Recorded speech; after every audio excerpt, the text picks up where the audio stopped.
महाराजा मनु के प्रियव्रत नाम के दूसरे पुत्र, जिनका प्रियता का व्रत, आनंद का व्रत, उनका व्रत आनंद का, कि आनंदित रहना है, दूसरों को आनंद देना है, दूसरों को सुख और सम्मान देना है। ये कैसी खेती है, आप करके देखो, कैश क्रॉप है आनंद। तो आप करके देखिए, आदर का बीज डालकर देखो, उसी समय आपको भी आदर मिलेगा। आप जरा आदर करके देखो, किसी का सम्मान करके देखो, किसी के सामने झुक कर देखो, आपको उसी समय उसका फल मिलेगा। आदर तो एक ऐसी चीज है, स्वाभाविक भूख है हमारी, वो हमारी पहली कामना है, वो तो उसके बिना रह नहीं पाते। अब इस धरती पर विशेषकर मनुष्यों के लिए बहुत कुछ कर दें, उनके लिए उपहार, अनेक पुरस्कार, बिरुदावली, प्रशस्ति गायन, प्रशस्ति पत्र, उनके हित में कुछ भी कर दीजिए, हो सकता है उसे भूल जाए, पर अपमान कभी नहीं भूलते, वो अनादर कभी नहीं भूलते। मनुष्य को भूलने की आदत है। आप उसे उपहार दें, पुरस्कार दें, उसके सहयोग के लिए खड़े हो जाएं, उसका बड़ा सम्मान करें, भूल जाएगा। आप उसका सम्मान करें, भूल जाएगा। उपहार दें, पुरस्कार दें, उसके सहयोगी बन जाएं, उसके पक्ष में खड़े हो जाएं, उसके समर्थक बन जाएं, उसका अनुगमन करने लगें, भूल जाएगा। लेकिन आपके अपमान को कभी नहीं भूलता, आपके अनादर को कभी नहीं भूलता। ये मनुष्य की प्रकृति है। मनुष्य अपमान को कभी नहीं भूलता, अनादर को कभी नहीं भूलता, उपेक्षा को कभी नहीं भूलता। दुर्योधन भूल नहीं पाया द्रौपदी की उपेक्षा, द्रोण भूल नहीं पाए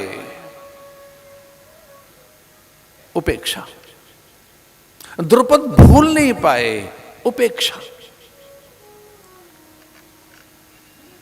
हम उपेक्षा नहीं भूल पाते, अपमान अनादर नहीं भूल पाते, हम तिरस्कार कभी भूल नहीं पाते।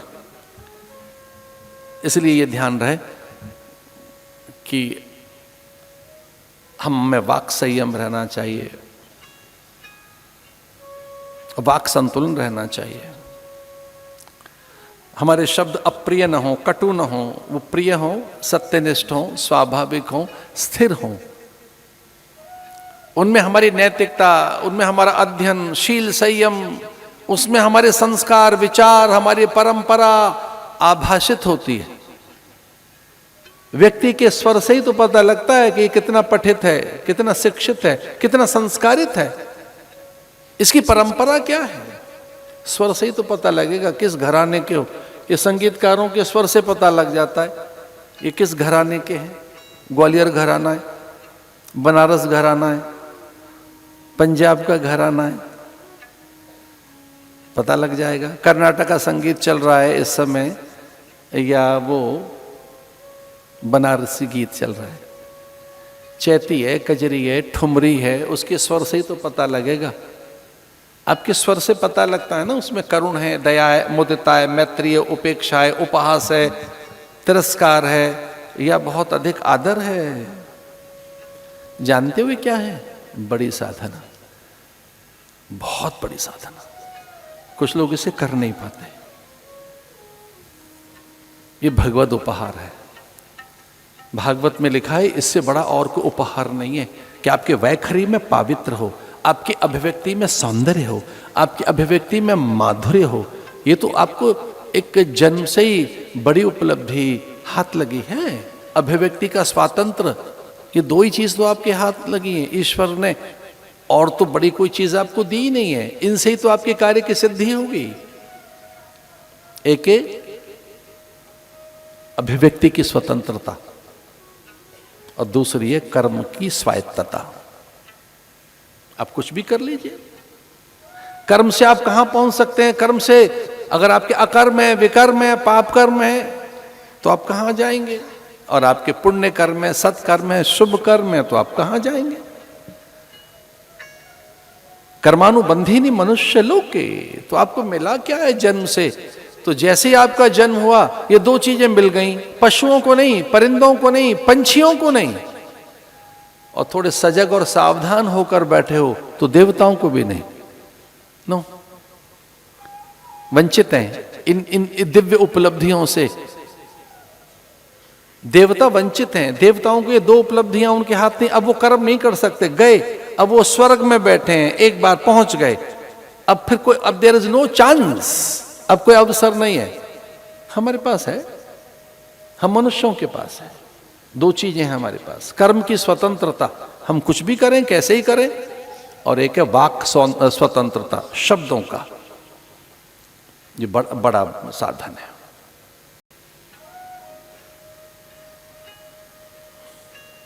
भागवत कहती है वाक छल हो रहा है तो लौट के आएगा। वाक छल कर रहे हैं आप, वाक में अगर छल कर रहे हो आप, वाक में कहीं कोई कपट है, आपके द्वेष है, ईर्षा है, लौट के आएगा। प्रकृति को वापस लौटाने की आदत है यहां। प्रकृति में बस एक यही प्रकृति में एक प्रकृति का स्वभाव है कि यहां जो कुछ किया जाता है लौट कर आता है। मैं लंबे समय तक पहाड़ों पे रहा हूं, वहां जरा सी आहट करो तो पूरा पहाड़ बोल पड़ता है, पूरा पहाड़ लौट आता है। धरती को आदत है, एक बीज डालकर देखो टोकरा भर कर दे देगी, एक गोठली डालो पूरा एक पेड़ बन जाएगा। प्रकृति को बहुत लौटा कर देने की आदत है, वो जो भी है अच्छा बुरा लौटा कर देने की आदत है। कहीं ऐसा ना हो कि आप जो वाक आपके हैं, जो शब्द आपके हैं, वो बहुत तीखे लौट कर आए आपके लिए, वो लौट कर आएंगे, वापस आते हैं।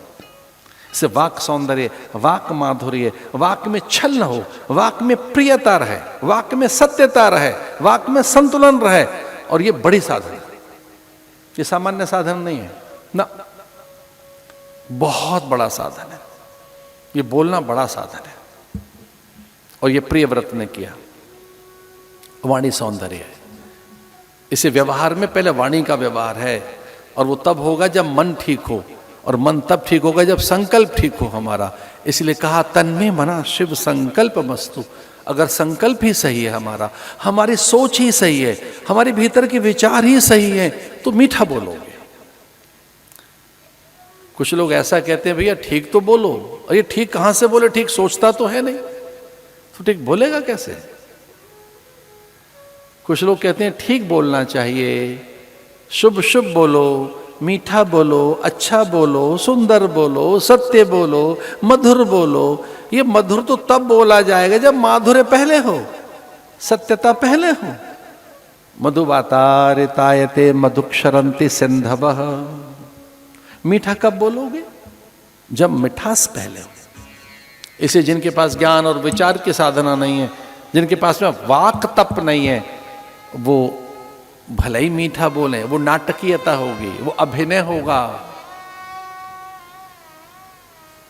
साधन वाणी का साधन, एक है विचार का साधन, एक है कर्म का साधन, और ये तीन साधन जो कर लेते हैं उन्हीं को महात्मा कहते हैं।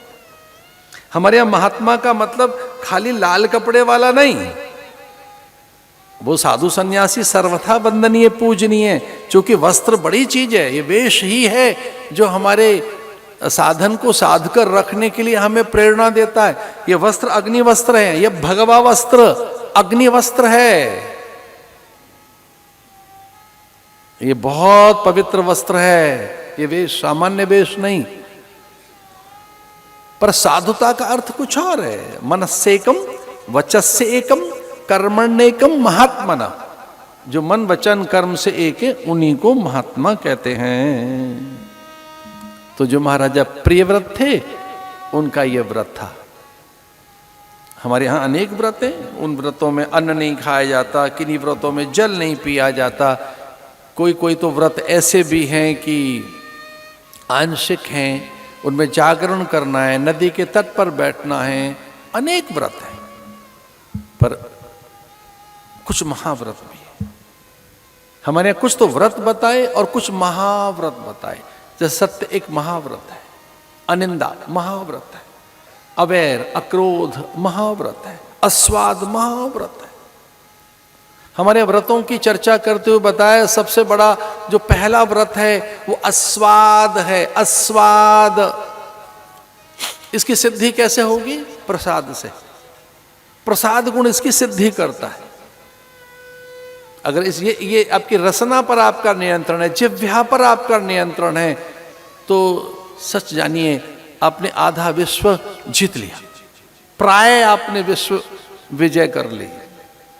अगर आपकी रसना पर सिद्धि हो गई, आपने अपनी जिह्वा को ही जीत लिया है, स्वाद ही आपने जीत लिया है, वाणी का ही आपने विचित संस्कार कर लिया है, तो जय हो गई आपकी।